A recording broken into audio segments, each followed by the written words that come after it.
Good morning, good afternoon, and good evening. My name is Yuxi Zhang, and I will be moderating this webinar today together with my colleagues Alexander Loschke and Sean Lovell.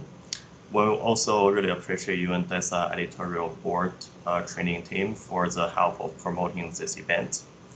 And today we are very happy to have with us today with Heather Page and Hong Xiao from United Nations Statistics Division, who will be talking about data storytelling and data visualization toolkits. In this presentation, Heather and Hong will present their recent work in the field of data visualization and storytelling. And today's presentation is not a data visualization as a broad topic, but mainly focus on the 4 different components that help with storytelling and the narrative development and the data visualization icon design process. So we will first hear the presentation given by Ms. Hong Xiao, who will discuss basic concepts with examples about data storytelling, with a focus on analyzing the context and the audiences and developing a compelling narrative. Then Ms. Heather Page will introduce and provide an overview of the icons and other resources available in the toolkits. So let me now tell you a little bit about our speaker today. So Heather is a statistician with the SDD monitoring section at UNSD.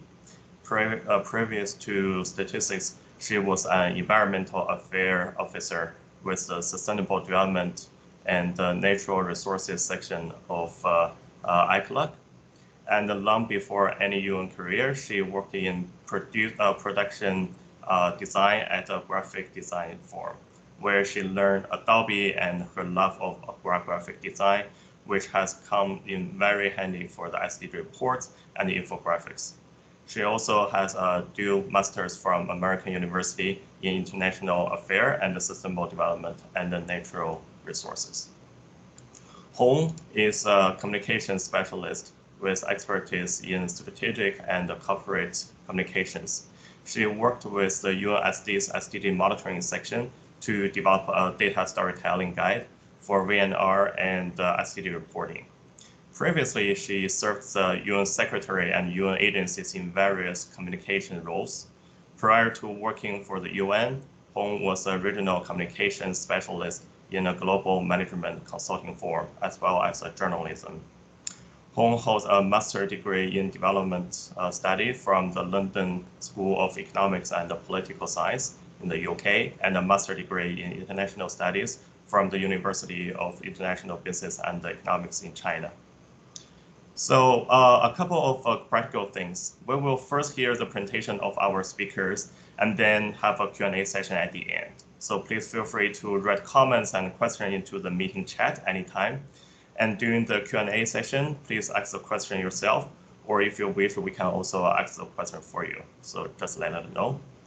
And also always, this global network webinar is being recorded and will be made available on the global network of data officers and statisticians at yammer.com/UNStats. So we invite you to continue the discussion on the global network after the webinar. So now I would like to hand over the floor to Ms. Hong Xiao. The floor is yours now. Thank you. Thank you, Yuxi. Let me share my screen.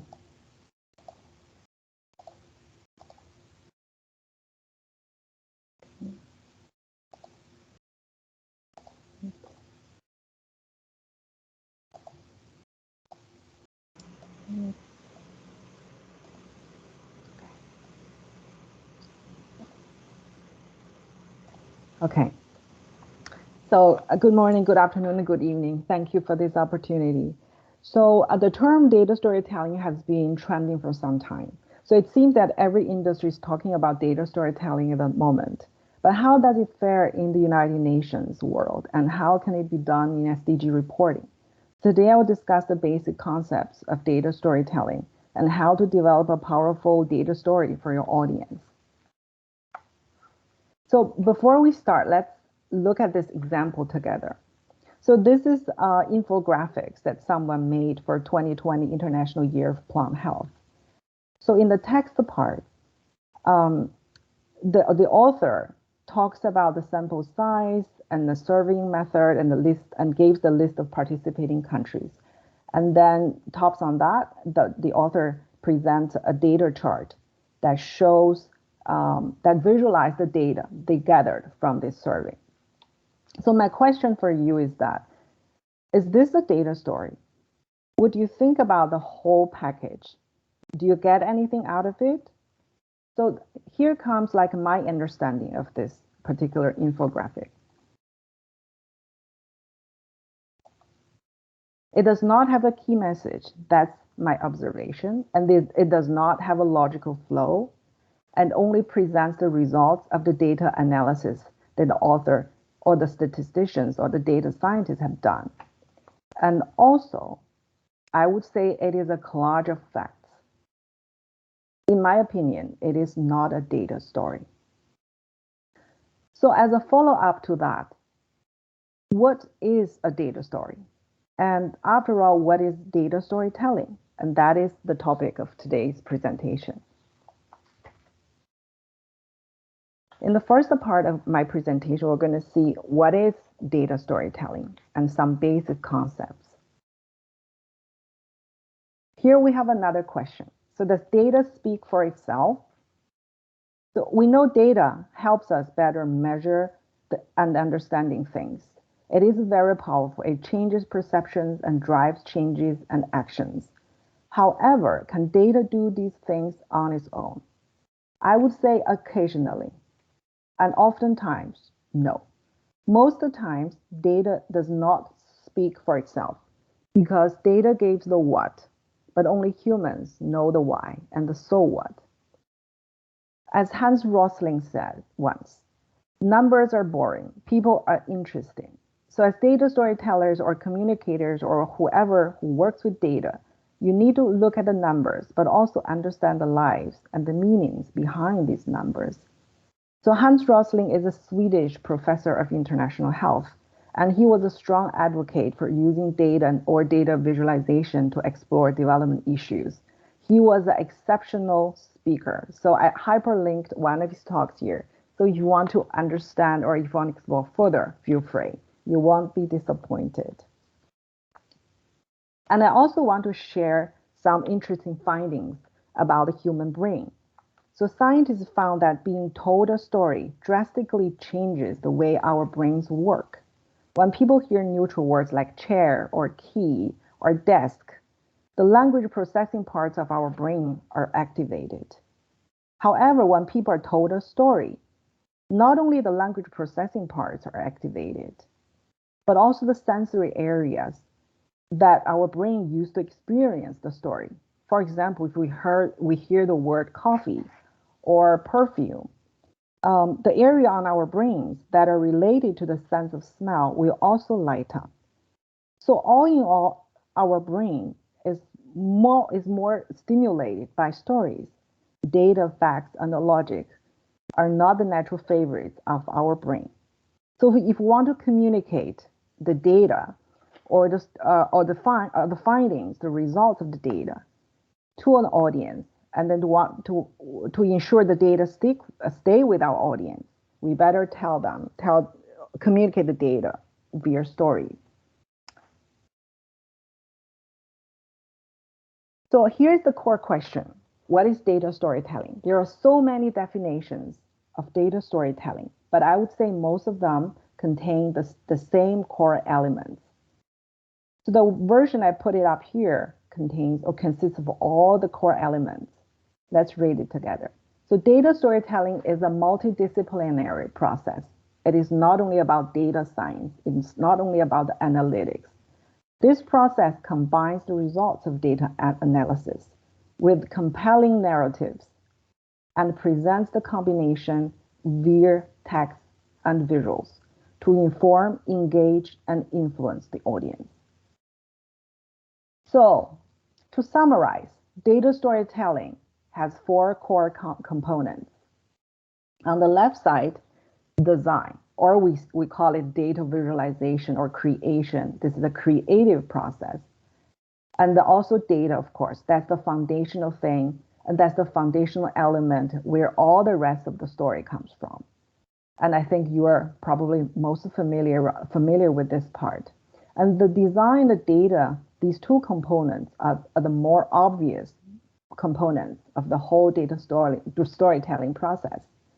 But on the other side, we have two components that are less visible, yet very, very important. The first one is the context that contains information about our audience and also about communication goals that we set for our data stories or data communications. And another thing is narrative. So by way of narrative, we're talking about the messaging, we're talking about the structure of your data story, we're also talking about the language you're using in drafting your data story. So these two elements or components sometimes are less visible or neglected. When we hear data visualization or data storytelling, we always think about the charts, we also think about like whether the data work is robust. But seldom we think about like who our audiences are, how are we going to present the whole story to them, and what's the key message, what's the key takeaway our audience will get out of the data story. So today, I will mostly focus on talking about these two less visible components of data storytelling. So we have seen data stories everywhere in reports, in articles, presentations, infographics, and even a chart with a powerful headline could be a mini data story, and also web pages. So there are many more other places we see data stories. Data stories come in many shapes, forms, and sizes. And then here's an example of a data story that I pull out from Save the Children annual report. So this is their 2020 report, and it has the online version. It also has a print version. So on this little chart, we already have 4 mini like highlights or insights, and each of them can be a little data story. And together, they form a more powerful overarching narrative to present what Save the Children did in year 2020 and whether more actions are needed to help them to make even bigger progress. So that's one example of a data story. And here is also a data story. It's just like a mini chart with a headline. This is a chart from a report that I pull out from the World Intellectual Property Organization's website. So probably you've seen like this kind of data stories everywhere. You've also seen this kind of stories everywhere. So my point is, no matter the story is big or small, and today we're going to touch upon some basic rules or foundations that help you to analyze the whole process of developing or constructing a narrative for your data story. And that's pretty much about the basic concepts or the core elements of data storytelling. So we're going to see next, what does data storytelling look like in SDG reporting, the field that we're familiar with? So SDG reporting is not easy. It needs to process or gather or present a massive amount of data and then cover progress in many continents and territories, countries, regarding over 200 SDG indicators. So not to mention all the technical terms that are very critical in SDG discussions. So by nature, SDG materials are rich, dense, and content heavy. To many people, they're not very easy to understand. And then to make things even more challenging for data storytellers in SDG reporting, and you are dealing with an exceptionally broad audience. You're writing or developing your data stories for media, for government agencies, international organizations, and the general public, and many, many more. So each of these like subgroups of the audience has their own interests, priorities, and preferences. This makes it even more challenging for you as a data storyteller. And what's the solution to this challenge? You have to analyze your audience or your audiences like much better.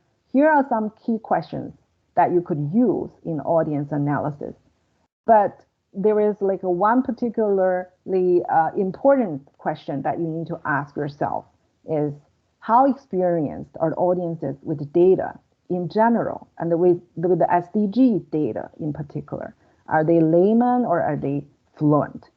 And also, what are the audience care about in the data story, in your data story?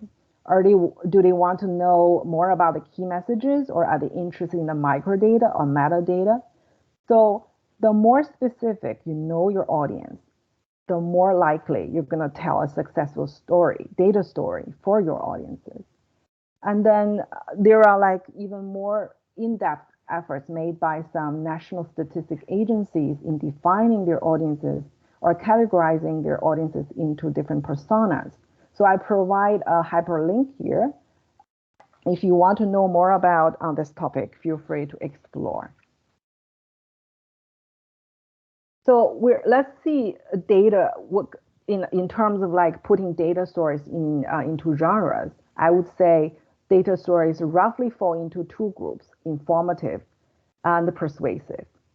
Informative data stories are normally the things that we see on media, like in the form of data journalism from New York Times, from Economist, Wall Street Journal, National Geographic. And also on the other end of the spectrum is persuasive data stories. Those are things that we normally see in marketing, like the campaigns that can drive customers to buy things, or even things that people like want to use to motivate people to donate. Those kind of things, those are called persuasive data stories. So SDG data stories roughly fall in between, leaning towards informative. But we do see SDG data stories are used in program documents or even fundraising campaigns, like by agencies, by UN agencies or other agencies at the national levels. So I would say mostly SDG data stories are aimed to inform, but like they are also used to motivate actions. This grouping naturally leads to the two kinds of objectives of data storytelling in SDG reporting. So the immediate objectives of data storytelling in SDG reporting are presenting patterns and trends, or sharing insights and observations.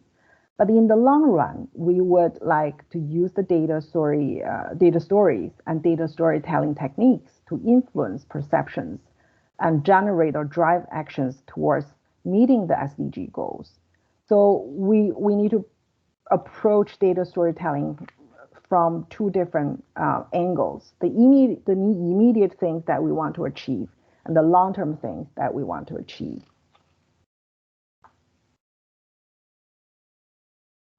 So all in all, SDG data storytellers need to understand you're wearing two hats. One hat is that you're a data analyst. In this role, you do things from bottom up. You collect, process, and analyze data. And you want to make sense of data, and you want to find the what. And then after you're done with your data analysis, you need to wear another hat, that is the data storyteller hat. In that role, you're going to communicate your findings in a top-down process. You're not only showing people the results of your data analysis, you're also telling data stories, helping your audience to make meaning of your findings. So basically, you're highlighting not only the what, but also the so what and the why for your audience. So let's see an example. So this is an example from the OECD Better Life Index. And then you can see the authors use some visual cues to highlight their results of data analysis at the very end of their paragraphs. I would say this is not effective data communicating, not only because the key messages are put in the end of the paragraphs, but also there is no insight. There's no key message whatsoever. This is just a description of their data analysis results. It's very similar to the soulless infographics that we saw at the beginning of this presentation. By contrast, this is the infographics from the UN Women website. It is a fact sheet about rural women and girls. And then we can see on the left side, there is the overarching narrative that shows gender inequality. Gender inequalities are restricting rural girls and women's full potential and leaving them far behind men and their urban counterparts. And on the left side, this is only part of the whole infographic. So this overall narrative is supported by many data stories. This is, on the right side is one of them. So it is not only showing the results of data analysis, all the numbers, 64% and some other numbers. It also shows the consequences of how women are tied up to rural work is impacting their lives. So this is a more compelling data story. Not only helps people to know the numbers, but also know the meaning of numbers. So this shows the mindset change, how the mindset change can drive people to develop totally different data stories. With that, we are going to move on to some how-tos, which are the practical tips on how to tell data stories in SDG reporting. So there are two very simple golden rules. The first one is to keep it simple. And then you need a crisp storyline with a key message, and then preferably less than or equal to 3 core arguments. So it's not too much for the audience to digest. You need a clear, powerful title. You need to try to minimize the use of jargon and some difficult words to make it as accessible to your audience or audiences as possible. And you also need to use visuals strategically. And another golden rule is bring a perspective. Please don't show only the results of the analysis, but also explain, bring out the meanings for your audience. Now let's quickly explore all these rules and components one by one. The first step in data storytelling is to locate a story in data. So there are 4 commonly used approaches. First one is identify trends and patterns. Second one, draw comparisons. Third, look for correlations. And the last one, check on outliers. There may be other approaches that you can use because you are experts on data, so you know how to approach, how to find, to pull out the stories out of it. So these are only 4 of the most commonly used approaches. So here's a quick example to show how we can use the same data set to tell very different stories. So this is a chart from the SDG report 2021 on stunting. It shows the programs made globally and also in different regions on stunting from 2000 to 2020. So for the same data set, basically you can tell the trends and patterns show to compare how global 2020 with global 2000 to highlight the progress the world has made. You can also compare the 3 regions that have the highest numbers in 2020 and in 2000, which are Oceania, Sub-Saharan Africa, and Central and South Asia. You can compare these 3 with the rest of the world as a comparison. You can also show how these 3 regions have some maybe hidden correlations with each other. Are there some common factors that are driving their stunting numbers high? And there is another possibility to just focus on Oceania. Oceania is the only region that has higher stunting statistics in 2020 than in 2000. It might be interesting. There might be a story behind it, why it is so. So this is an example to show that we could use the same data set for very different storylines. So you need, as data storytellers, it's better to test all the options to find the one that is most relevant for your audience. And another component for data storytelling is how to write a data story title. So here I'm introducing the SMART rule. By way of SMART, it is I meant it's specific, measurable, action-oriented, relevant, time-bound. These are the 5 key components for a smart or a good data story title. I have to say, you don't need to have all 5 to make it a good title. Sometimes there might be 1 or 2 missing, but you can still make it very clear. So here are some smart titles or headlines. And then by rule of thumb, news stories or media normally have very, very eye-catching and compelling, powerful titles. If you want to explore, use these 3 examples, and you can also check news stories and then try to analyze why they're effective and why they're not effective. So everything has some load on your audience, the colors and the words and everything. So it is important to make your titles as clear and powerful as possible, so you can reduce the cognitive load on the audience to make their process digesting your information more smoothly. And now let's talk about how to write the key messages. There are 3 steps. Construct the key message as a big idea. Provide essential information as in the forms of the 5 famous W's, and also how. And the last one is to show the meaning of your data. I cannot emphasize this enough. It is very important to show your insights, your perspective, instead of just presenting your core statistical findings.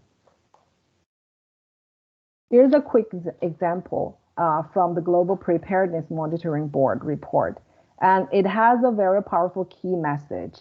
It has an insight. This is a description about how the world reacts to COVID-19 for the 2nd year. And the overall insight is the response is marked by inequalities and the failure of leaders to understand the interconnectedness and act accordingly. And this is, of course, supported by the key statistical findings in terms of the vaccinations. The doses of COVID-19 vaccines used in developing nations, in high-income, sorry, not developing, in high-income countries versus in low-income countries. So combine these two, the narrative, the insight with the findings, make the key messages super, super compelling. So this is a rather bad example taken from the New Yorker magazine.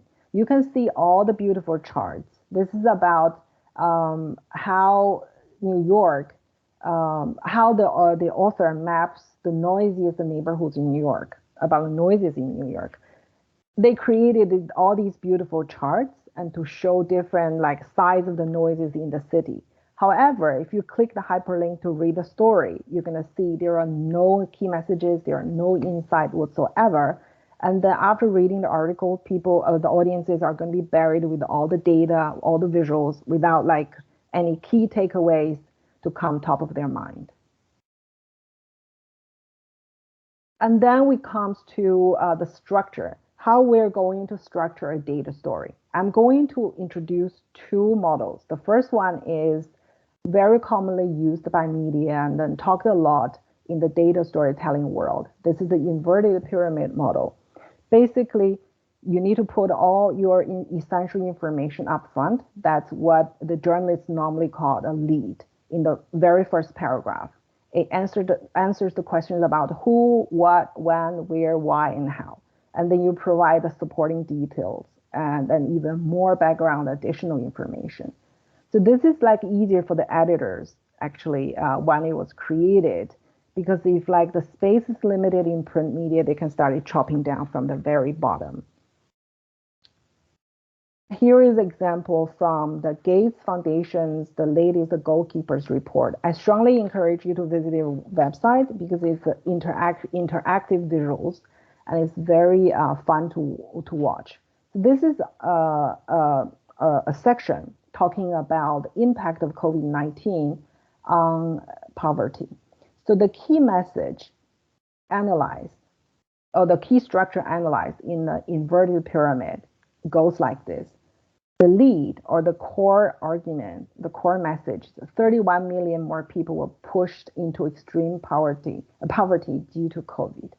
And after the author talks about this, and they provided more supporting details to talk about there is a gender inequality in this phenomenon, in this phenomenon, because women continue to be disproportionately affected by COVID-19's economic and social impacts.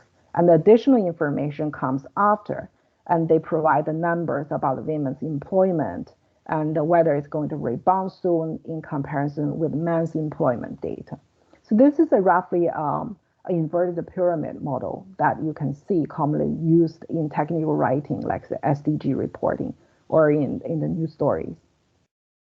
And there is another model I want to quickly touch upon that is also a pyramid, but the other way around. It's called the pyramid model, and it's commonly used in the private sector, particularly management consulting industry. And it's a powerful tool for communication. It's also a powerful tool for thinking and organizing your thoughts and your facts. Basically, you need to bring out your conclusion up front in the form of a key message, and then you support your key message with up to 3 arguments. And then further down the road, you're going to provide the supporting details, additional details. So this is the simplest form of pyramid principle. There is a whole book about it if you want to read it. It's called The Pyramid Principles, written by Barbara Mintel. It's a very, very interesting, compelling book. I strongly recommend. Here's a quick example on using the pyramid principle to organize your article, your stories. This is a story from Marine Stewardship Council report. You can find it on their website. It's talking about why people need to fish in a more sustainable way. And this particular section talks about the ocean is vast. So the key message, the ocean is vast. And then after that, it provides 3 arguments. You can see in these 3 little infographics. And then further down the pyramid, and there are details to support argument 2 and argument 3.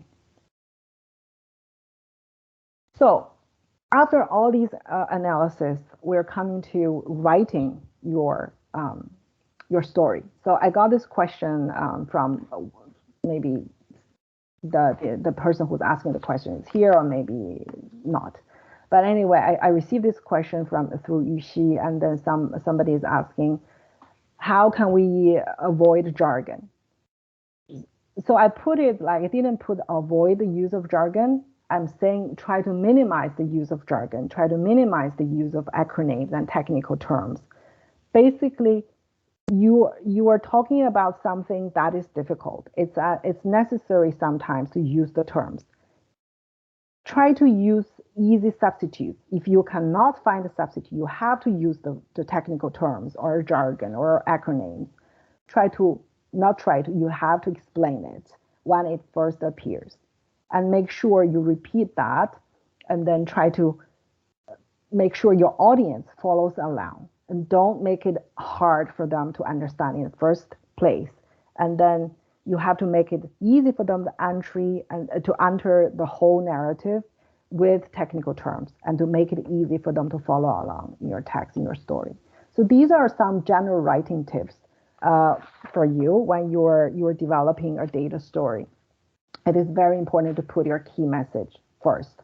And of this one, use headlines, headings, etc. These are all visual aids that I strongly recommend that you use when you are developing your data stories or you're developing your data visualization pieces. And quickly, I want to highlight the print writing is very different from web writing. So don't just put your reports, your PDF reports, cut, copy, and paste on the website, because they're different. And people are expecting different things. Web content is very fast. It needs to be concise. It can be complete or fragmented. So here are some tips that you can use to repurpose your print materials for the web. And I would say you can use many of them even in your PDF, in your print materials, and to make it more reader-friendly, audience-friendly, to make it a fast, crisp, and engaging.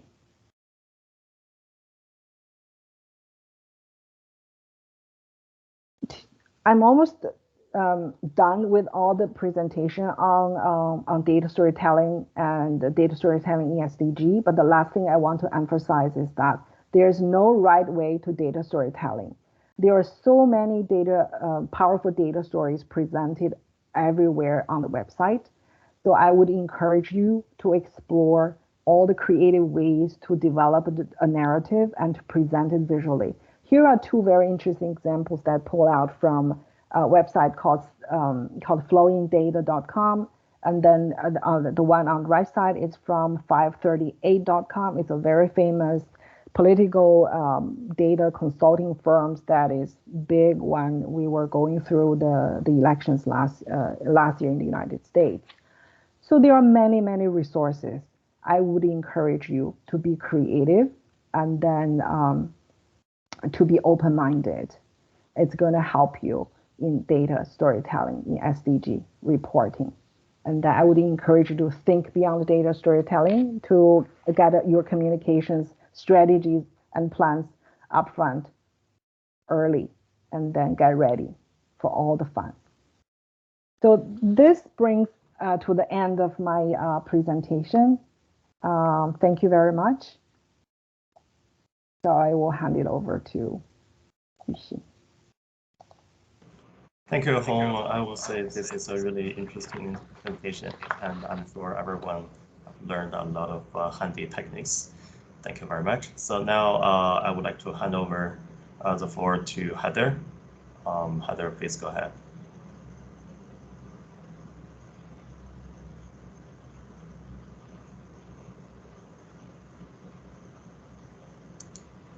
Sorry, all of my buttons are slow. Do you see the presentation? I can see your screen. It looks like it's not on the presentation mode.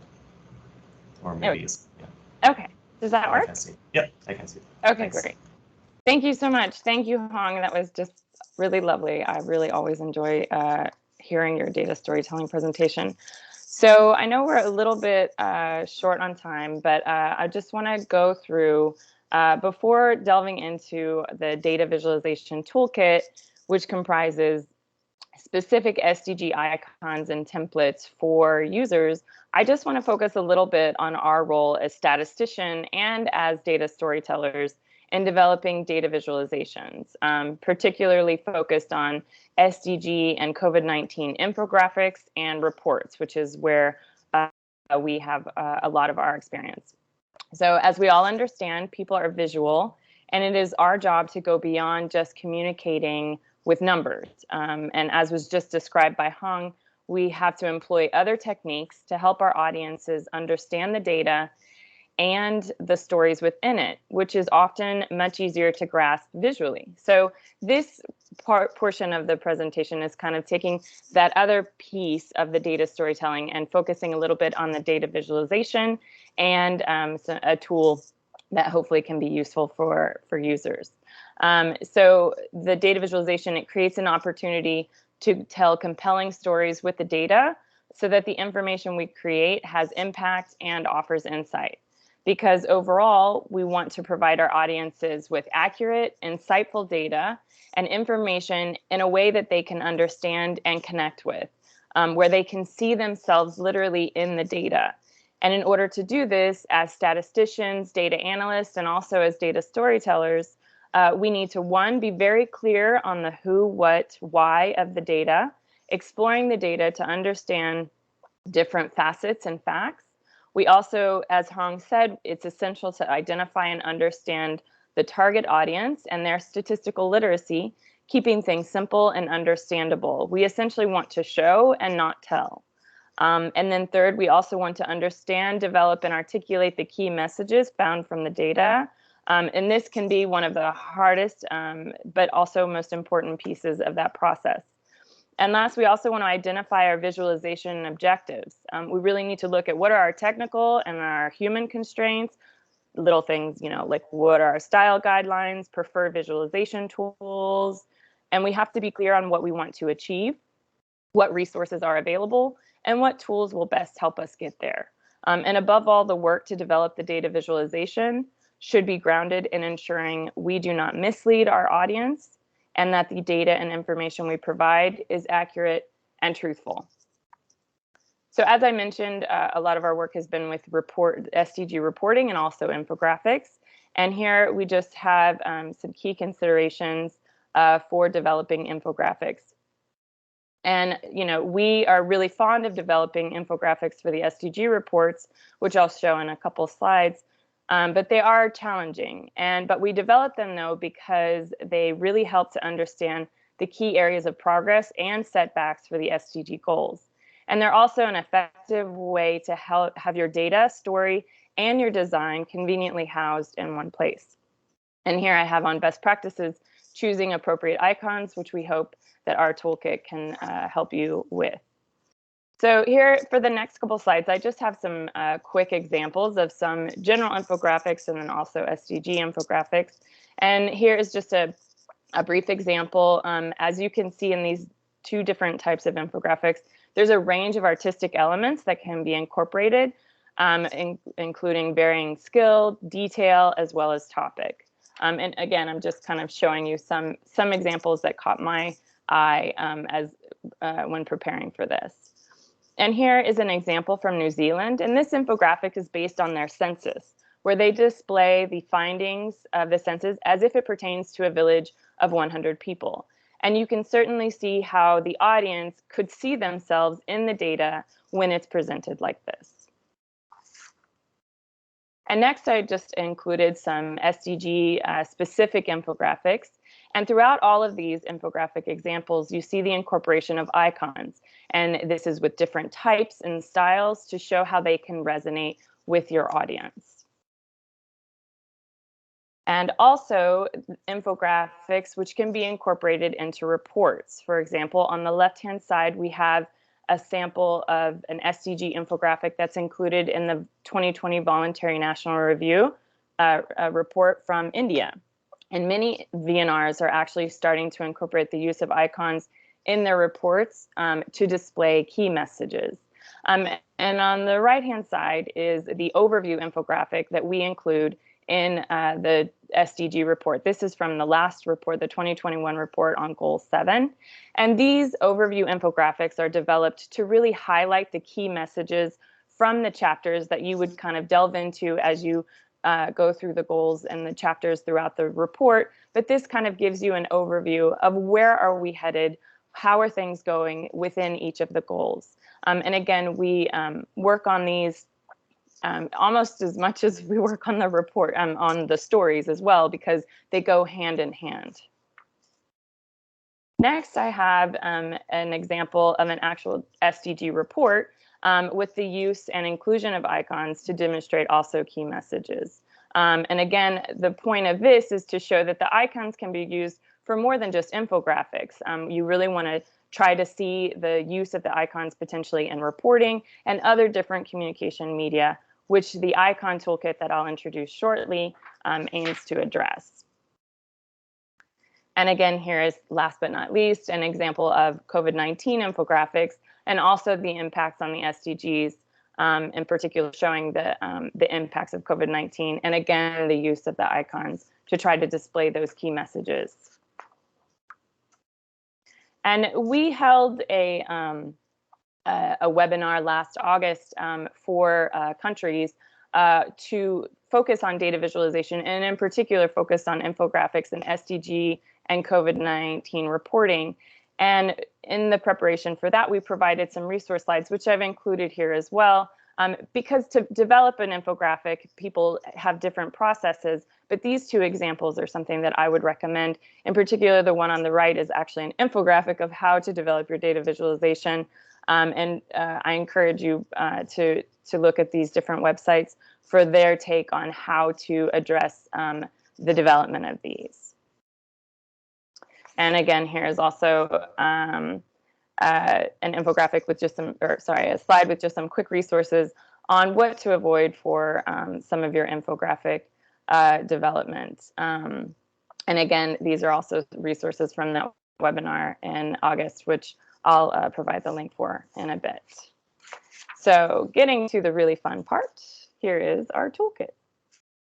So the SDG and COVID-19 Data Visualization Toolkit, this was developed as part of the UNSD FCDO project on SDG monitoring, aiming to support countries in their data storytelling through infographics, reports, online platforms, presentations, promotional material, and also social media. Because as we all know, NSOs and also agencies and other data storytellers have multiple different media that they work in. So this toolkit contains icons and templates for the development and delivery of this engaging dissemination material, and it relates to the SDG goals, but also COVID-19, the pandemic. So the toolkit contains over 300 icons for both of these topics, and they're available in SVG format, which is a scalable vector graphic, meaning that you can change the size of it and it won't pixelate. And it's also easily dragged and dropped into Microsoft programs as well as Adobe programs. And the toolkit also includes templates that you can use as a base for creating infographics, reports, brochures, flyers, etc. And these were developed in various formats so that all countries and users can take advantage of them, trying to get the high-tech, those who are familiar with design and work in Adobe or other programs, and then maybe the low-tech. And so we have formats available for the templates in PowerPoint and Word and other formats. So just a note on the web page, it also includes, so it's a zip file of the icons and the templates, but also a README document that kind of goes through the details on the fonts and the color scheme and kind of what you could expect to see in the files. So why icons? Icons are used to communicate information without the need for words, and they're small design elements, but they can have a huge impact on your audience. They can be very effective at grabbing users' attention when highlighting important data, and also a strong tool for conveying messages, especially on the SDGs and COVID-19 tracking and progress. And we have in UNSD and our the SDG monitoring section, working on the SDG reports, we have a bit of a long history now of working with icons and infographics for the SDG reports. So we worked with a graphic designer to take our previous work for the infographics and those SDG reports and that icon creation to literally draw out and develop icons for each SDG and also COVID-19 specific icons. So here's what the toolkit looks like. And again, all of the links will be provided and are also available in the presentation. And so this is a snapshot of what that toolkit PDF overview looks like. And so you'll have several pages for the icons for each goal with an overview page. And it's followed by individual icons with their description. And all the icons, again, are in SVG format and available in the SDG goal color and also gray. And so the descriptions you find in this document would also correspond to the files you find online. And so this is just another example of what you'll find in the toolkit. So next, I just want to briefly describe the templates that are included in the in the toolkit. And it's in formats for designers and also everyday users. So again, for the infographic templates, it's a template, but also an example of a finished infographic using and incorporating the icons, and also suggested design and content elements. Users can reference these when they're creating an infographic, aiming to integrate the icon with the subject matter. And it's available in Adobe Illustrator, but also in PowerPoint. PowerPoint is actually a super useful tool for developing infographics and other communication media, especially if you don't have a lot of design skill or you're not super familiar with working in Adobe Illustrator, which Adobe Illustrator has a very high learning curve. So I actually find PowerPoint to be quite fun in that regard. And so more details on the layout of the infographics is also included in the toolkit. So next we have report templates. And the idea here is to provide examples of how an SDG or a COVID-19 report spread could be developed. And users can reference these when they're creating their reports. It also integrates the icons just to give an idea of what that could look like.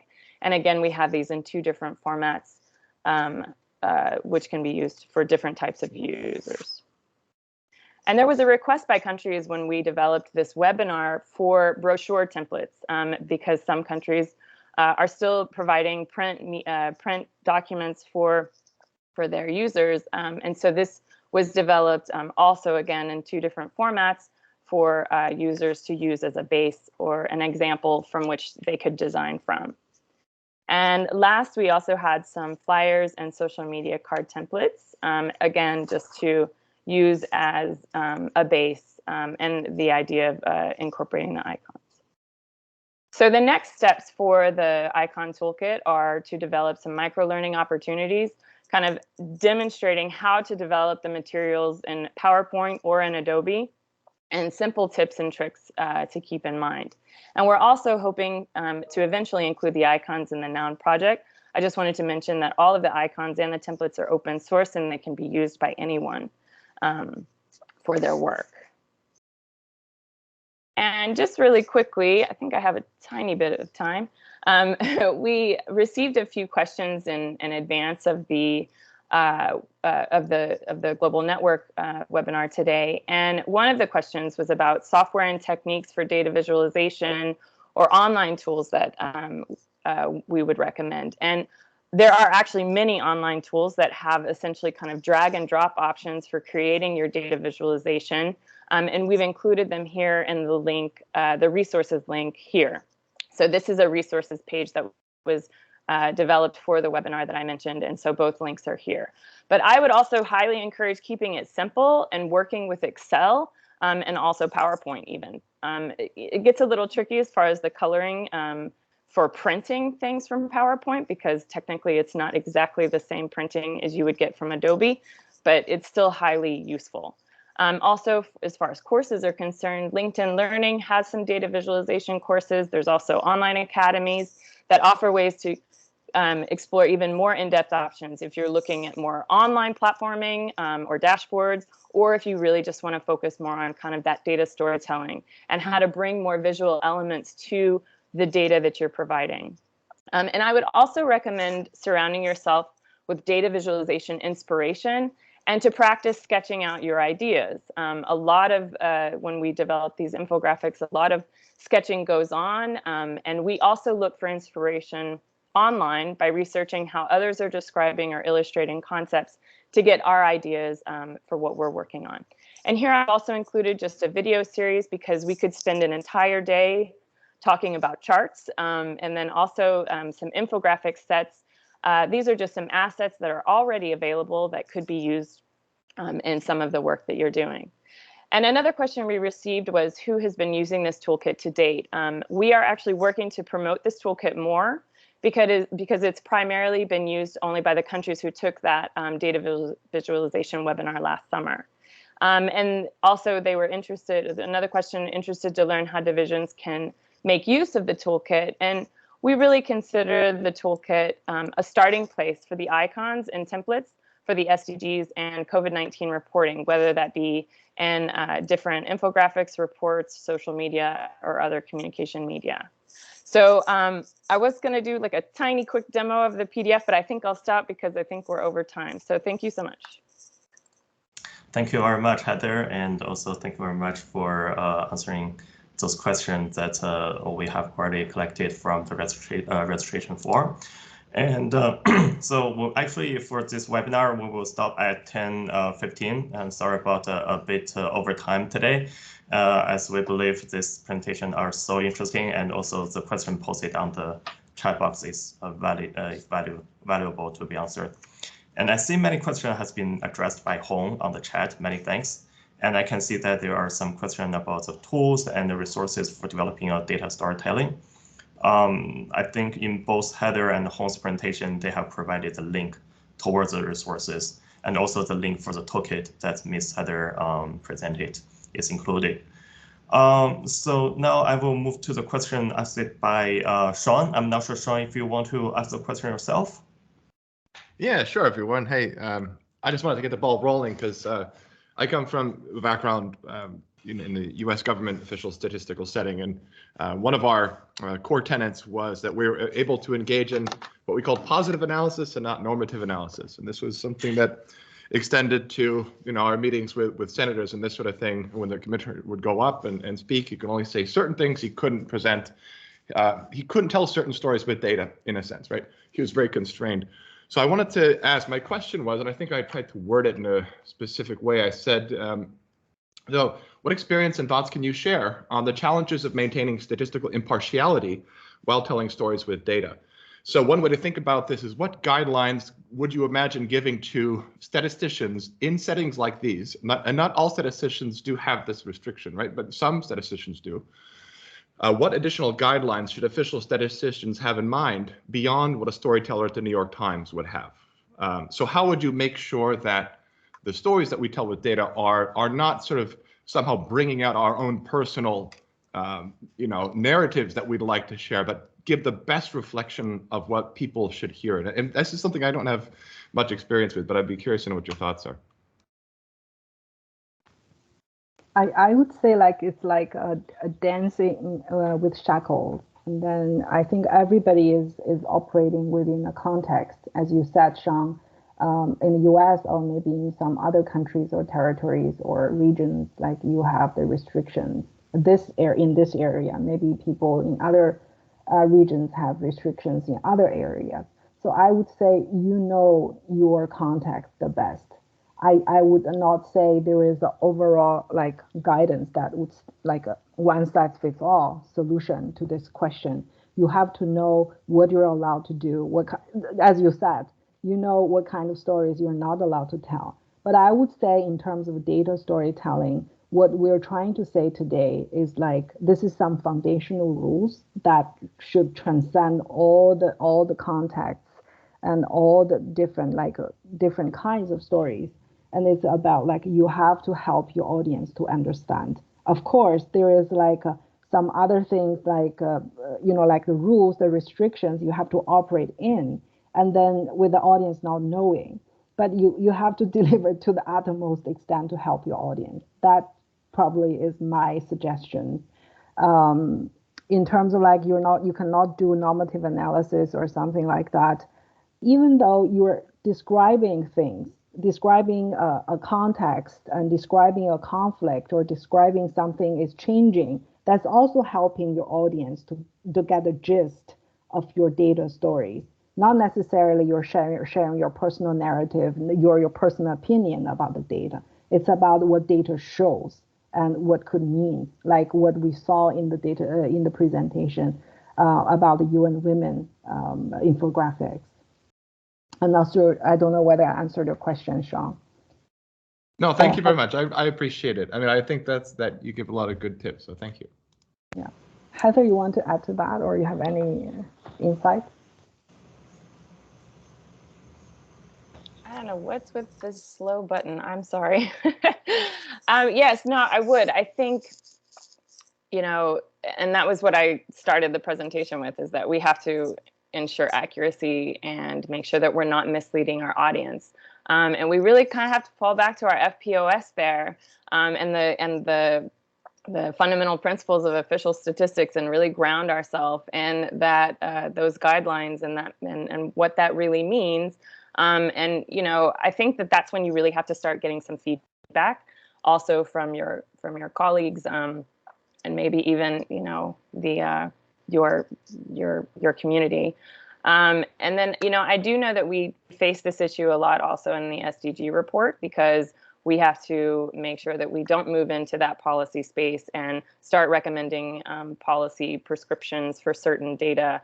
And so it is a kind of a thin, tough line to manage. But again, I would fall back on that FPOS and also making sure you're getting that feedback from your colleagues in your community.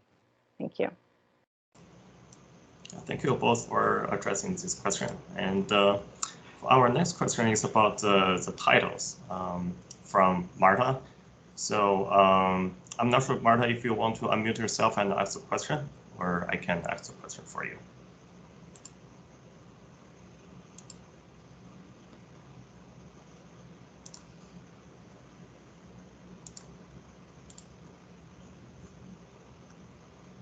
Yeah, maybe I can just ask the question from Marta. So excellent presentation about the title. Do the headline type title fit all types of publications?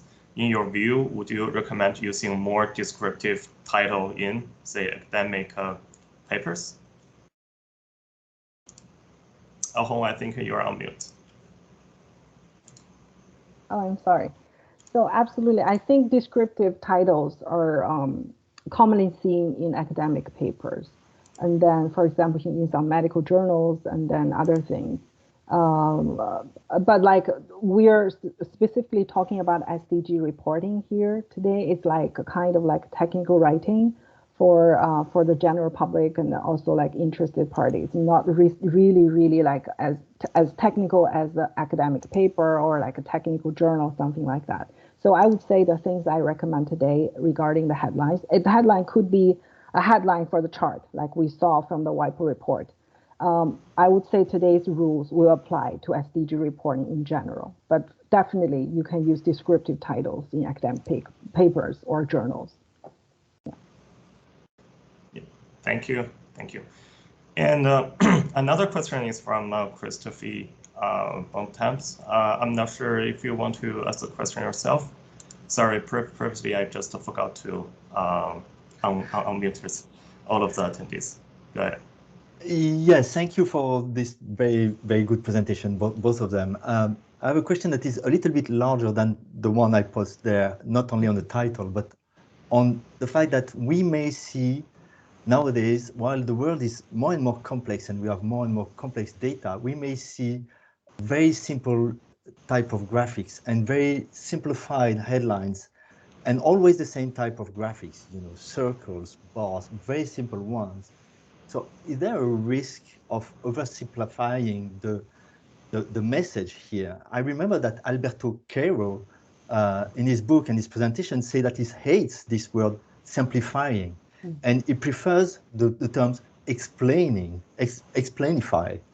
So is there this risk here by having these very simple tools and very handful and very useful, I'm sure, that we oversimplify and somehow restrict the audience to people who understand simple things somehow? Thank you for the question. It's a good question. And then I would say there might be the risk. But like as I said, like in the presentation, because like you're thinking more as a data scientist probably, and that you are really familiar with your data. There are so many insights that you can pull from your data. But I'm trying to talk about it like from the audience perspective. You have a lot of like insights to present, to share, but how much can reach them, can engage them, can stick with them. So you have to think about like how to present your insights to make sure the audience gets the most out of it. And sometimes if you have too many, if you have too many insights you want to share, it might be the time for you to step back to think whether there is an overarching story that can weave your insights together as a story, and then you can tell it and in this whole package. And it's not necessarily you're going to get rid of the details and then in your words like oversimplify things. It's just you have to organize your thoughts in a way that is the easiest for your audience to digest, so they can follow you through your process and then also get the most out of it. Yeah. Thank you so much. Thank you for answering that. And I see there's another question from UNDP Mariana about could the agency also contribute with more icons? I'm not sure, Heather, if you want to address this. That would be wonderful. We can certainly talk to you. We weren't necessarily planning to update the icon toolkit on a necessarily like a scheduled basis, but we would love to explore that option. So thank you, Mariana. Yeah.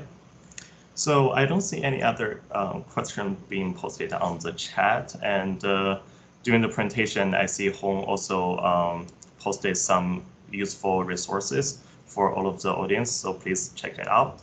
And sorry for the webinar is a bit over time, but we believe that it's a really interesting topic with all of this real examples, and we truly hope that everyone could learn and get some handy techniques and strategy on the data visualization and the storytelling. And we also highly encourage you to continue the discussion on the global network, as I'm sure there are many experts on the data visualization and storytelling in today's attendees. So one last thing before we conclude our webinar today, as I think my colleague Alex has posted on the chat, we will post our recording along with the presentation on the global network of data officers and the statisticians. So we have now about 2,300 members on the global network with 13 thematic groups for discussion, collaboration, and coordination on specific topics. So please feel free to join this big family and continue your conversation on today's topic there. So that's it for today's webinar. Thank you very much, and thank you, Hong and Heather, for your great presentation. And I encourage you, all of our attendees, to unmute yourself and maybe give a round of applause to our great speakers today. Thank you. Thank you.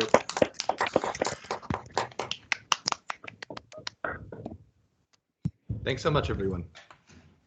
Thank you.